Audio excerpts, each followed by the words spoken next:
Goeienaand geliefdes en hartlik welkom weer vanaand as deel van ons woensdaande biduur geleentheid. Ons is in die week wat ons die begin van Pinkster gaan vier en môre aand, so net voor Pinkster, het ons natuurlik die besonderse voorreg om as gemeente Hemelvaart saam te herdenk. Die besonderse gebeurtenis waar Jesus opgevaar het in die hemel in, opgeneem is voor die oë van sy disippels, sy apostels, en gaan sit het aan die regterhand van die Vader. En dit is waaroor ons biduur vanaand gaan. Ons gaan na twee gedeeltes in die skrif kyk, die belofte van sy hemelvaart en sy heerskappy vanaf die regterhand van die Vader in Psalm 110 en dan ook die vervulling daarvan in Hebreërs hoofstuk 10. Die twee gedeeltes wat ons vanaand saam gaan lees en ons gaan saam bid vir hierdie tyd, Pinkstertyd in die kerk, by ons, maar ook wêreldwyd en saam bid dat die Here deur sy Gees in sy kerk ons, die gelowiges, kragtig sal werk as getuies van sy vrede, van sy oorwinning en sal leef as draers van die boodskap van die evangelie. Kom ons draai na die teksgedeeltes toe en dan kyk ons bietjie na die belofte en hoe die psalmis en die skrywer van die Hebreërbrief hierdie geleentheid verwoord, profeteer, maar ook daarop terugkyk. Die psalmis skryf in die 110ste psalm. Dit is die uitspraak van die Here, my Heer, sit aan my regterhand totdat ek jou vyande 'n voetbank vir jou voete maak. Uit Sion stuur die Here jou magtige scepter. Heers te midde van jou vyande. Jou volk bied hulle self gewillig aan op die dag van jou magsvertoon op die heilige berge. Dan ook Hebreërs hoofstuk 10. Elke priester staan wel dag vir dag en diens doen en bring oor en oor dieselfde offers, wat nooit in staat is om werklik volkome en ten volle sondes weg te neem nie. Maar toe Christus eens en vir altyd een offer ter wille van sondes gebring het, het hy aan die regterhand van God gaan sit. Sedertdien wag hy totdat sy vyande 'n voetbank vir sy voete gemaak word. Want deur een offer het hy vir hulle wat geheilig word deur sy offer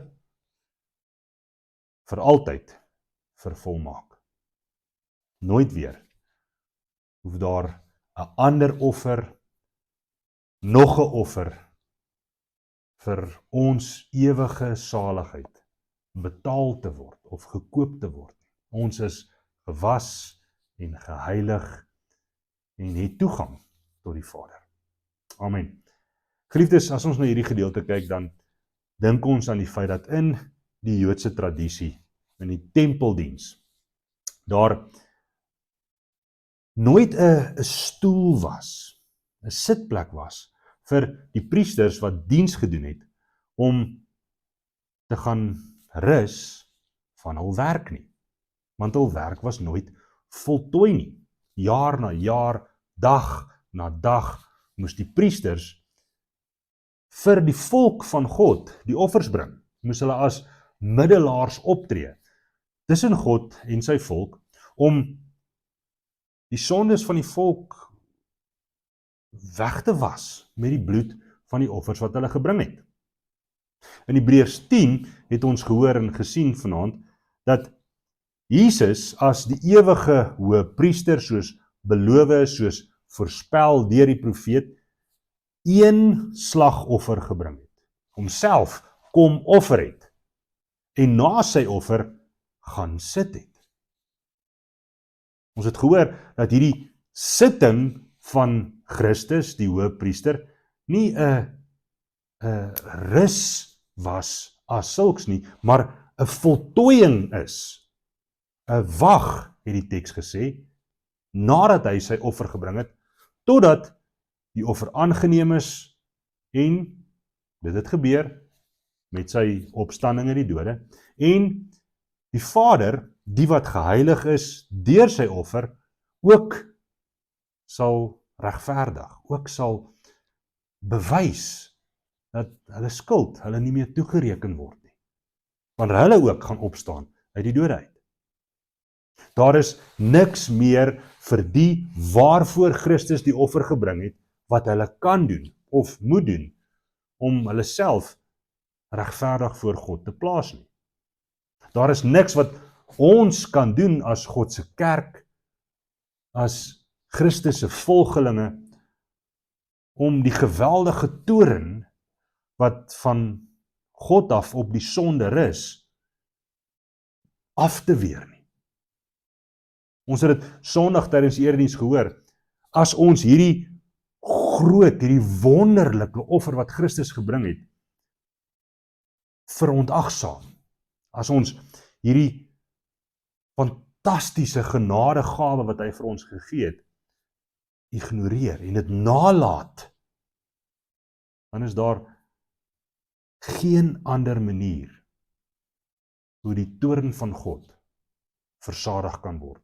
Daar is nie 'n ander verlosser nie, daar is nie 'n ander gees wat 'n ander evangelie gaan bring as die boodskap van Christus se eens, volkome en finale offer nie. Hy het sy werk as die hoëpriester kom doen, hy het sy werk voltooi, volkome, perfek en finaal, in volkome gehoorsaamheid.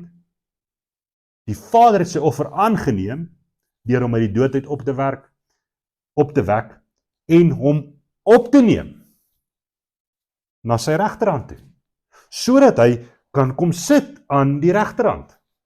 Die posisie van mag, van heerskappy, van gesag, van waar hy nie rus nie, maar steeds heers. Hy heers ook in die harte, in die lewens van sy kerk. En deur sy kerk leer die belydenisse ons in die wêreld. Ons ontken en misken die feit dat ons as God se kerk met vrede, maar ook met dapperheid kan uitgaan, vreesloos kan gaan leef en kan gaan getuig, omdat die oorwinning reeds behaal is, en daar niks anders is vir ons om te vrees nie. Daar's niks. Waarvoor kan ons bang wees, as die dood reeds oorwin is? Ons grootste vyand is verslaan.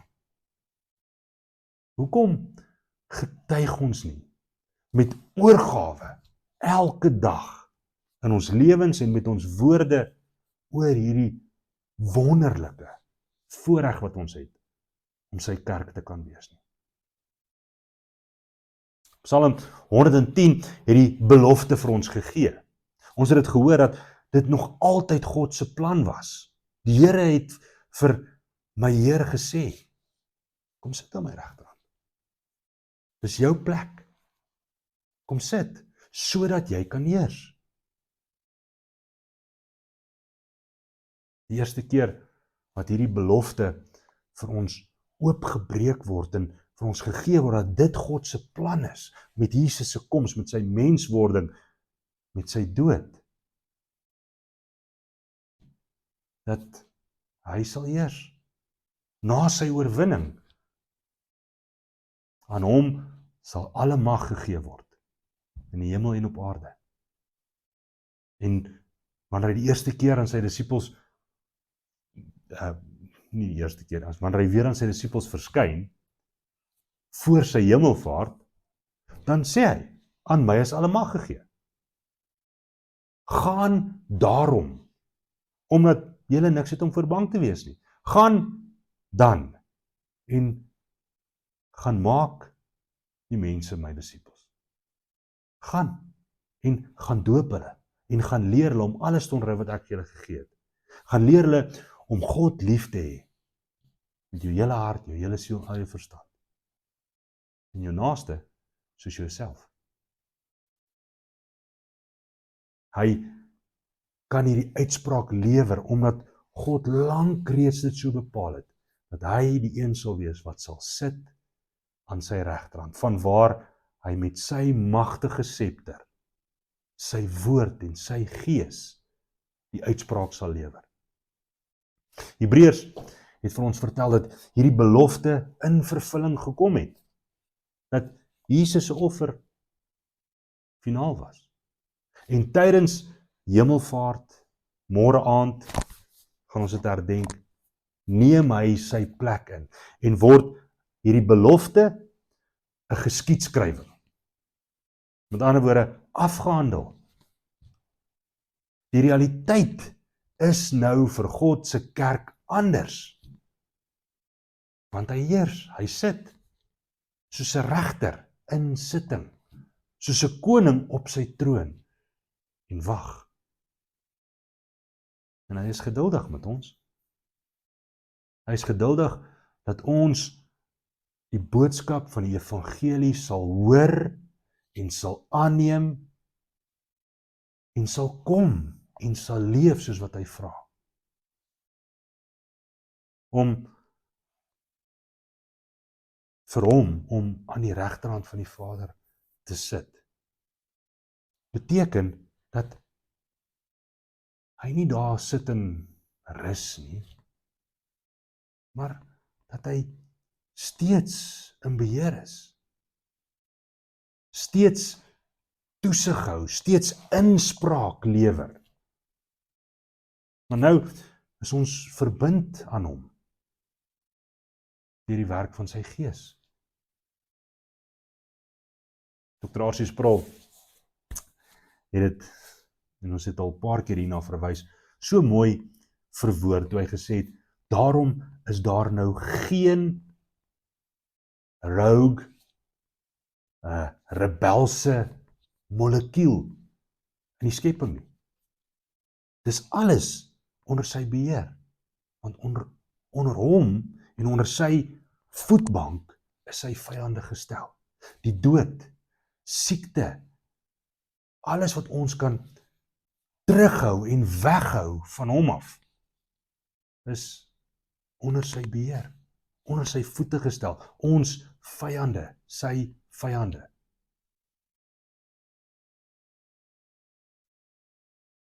Vir ons as gelowiges beteken dit dat ons kan rus, ons kan vrede vind, want hy het die stryd gestry. Dit beteken sy werk is voltooi en ons niks meer wat ons kan doen nie. Dit beteken ekskuus tog, niks van ons eie werke kan ons regverdig meer as wat hy vir ons gedoen het nie. Hoekom bekommer ons nog? Hoekom is ons nog in twyfel as hy klaar betaal het? Hy is oorwinnaar, hy is regter, hy is heerser, hy is leidsman, wat ons rig volgens sy woord, volgens sy bevel, sy opdragte in sy woord, en die Gees wat dit vir ons duidelik maak, en ons herinner aan wat hy vir ons gedoen het. Daarom hoef ons nie te vrees nie. Niks kan ons uit sy hand ruk nie. Niks kan ons van sy liefde skei nie. Aan hom kom die dank toe en die lof.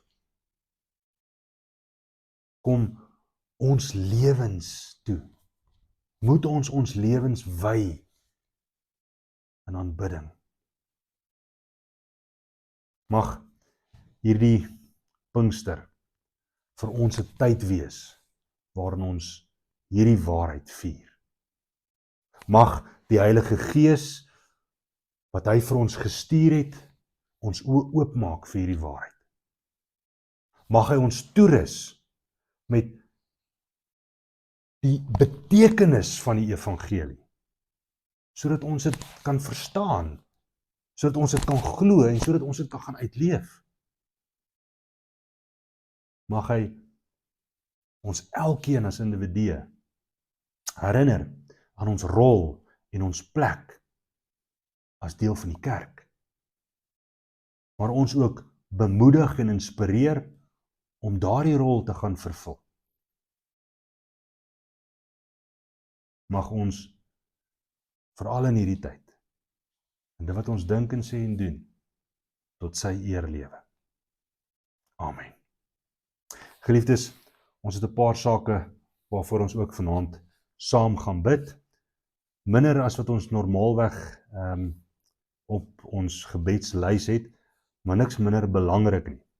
Ek het probeer om dit so 'n bietjie meer te fokus vir Pinkstertyd, en daarom bid ons met aanbidding en danksegging vir sy offer, vir die feit dat die Vader hom vir ons gestuur het, dat hy in totale gehoorsaamheid en in liefde vir die Vader sy werk kom voltooi het. Ons dank hom ook dat hy ons nie alleen gelos het nie, maar dat ons in hierdie tyd ook die koms van sy Gees kan vier, en dat sy Gees vir ons gestuur is, om juis as sy liggaam te leef hier op aarde.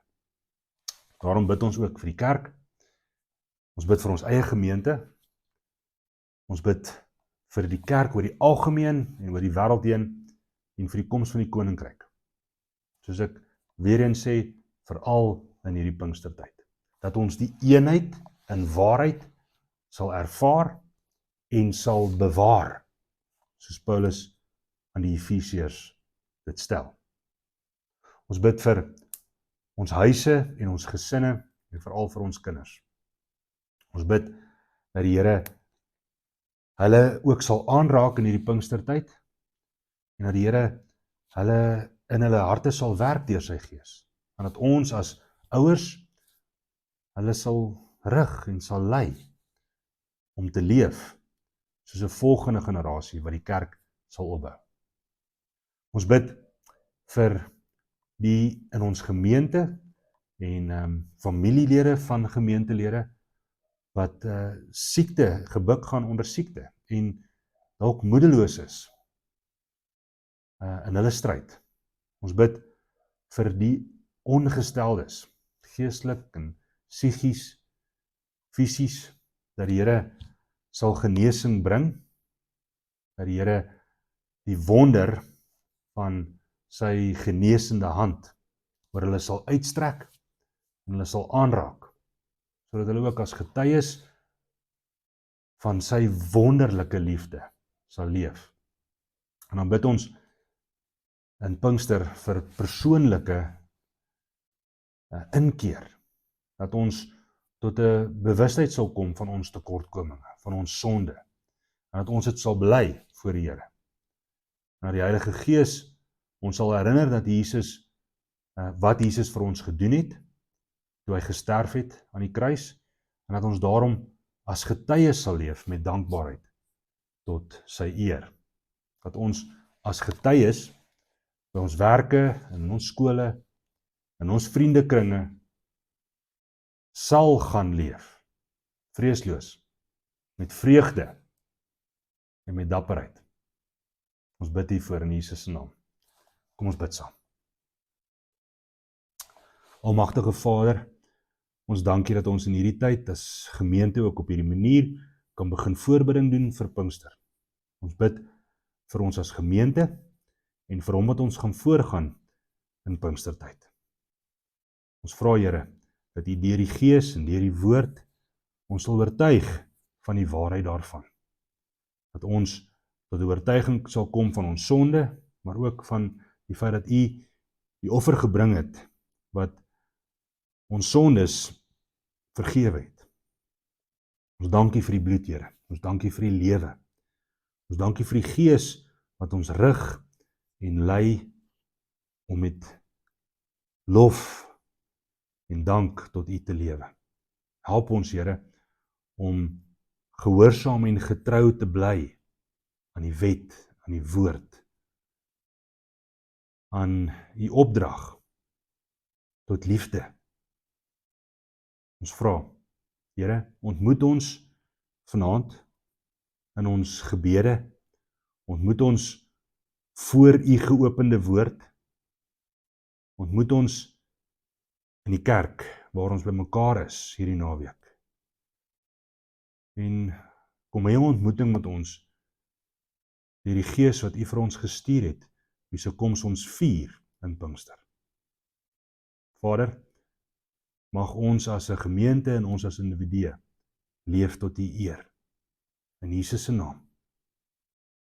Die naam van ons koning en hoëpriester. Amen.